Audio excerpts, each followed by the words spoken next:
Landfill by Joyce Carol Oates. A critical analysis by Noel Doherty and Phil Jager.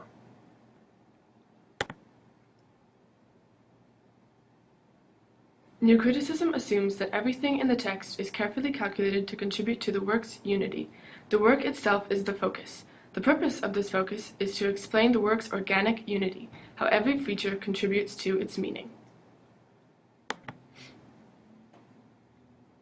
Despite appearing incoherent, a close look at Landfill reveals unmistakable parallels in structure enveloped in the idea of decomposition, the breaking down of parts. The work is full of tension and complexity as it follows the deterioration of relationships, made physical in the death and decomposition of Hector Jr.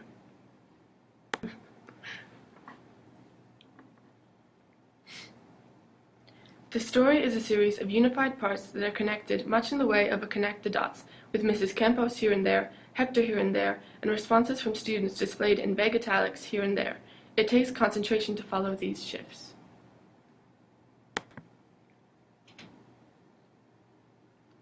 There is also irony in the fact that Hector's main purpose for living becomes the cause of his death. As Mrs. Campos tells her husband on page 3, this fraternity means more to him than anything else in his life right now.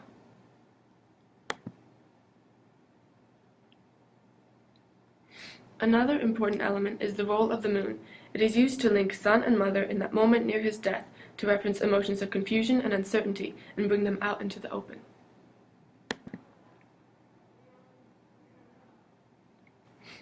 If we assume everything is carefully calculated to contribute to the work's unity, the paragraph in Hector's Intro to Biology class about natural selection becomes a question of whether the work is referencing the design of itself.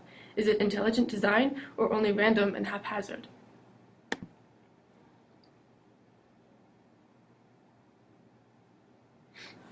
Though they have everything they seem to need to be happy, the work's unity is found in their depression and deterioration of relationships, symbolic in the landfill as Hector's body decomposes as the family unit crumbles apart.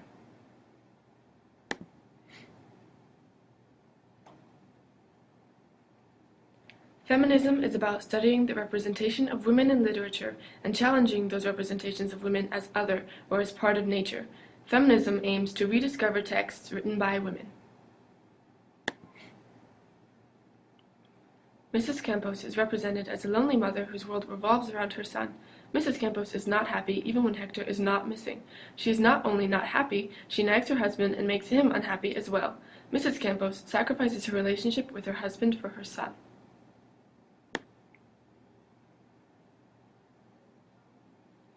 Even though Mrs. Campos puts her son at the utmost importance in her life, he does not do the same. He places drinking, parties, and especially his fraternity above the importance of his mother.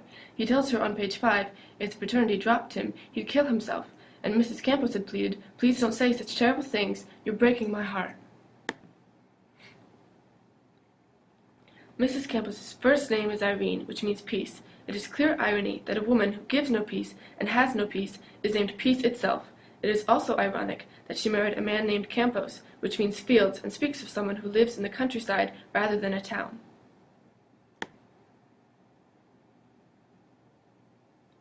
Mrs. Campos blames everyone else for the things she dislikes or disagrees with. She is illogical, afraid Mr. Campos will become dejected and defeated, but nagging him all the same. She forgives Hector's attitude, but blames her husband, though nothing exists that proves he deserves it.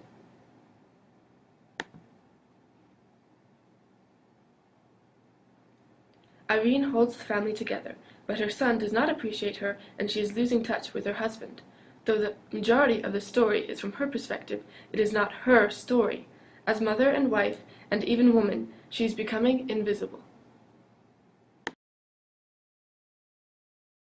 Created using Powtoon.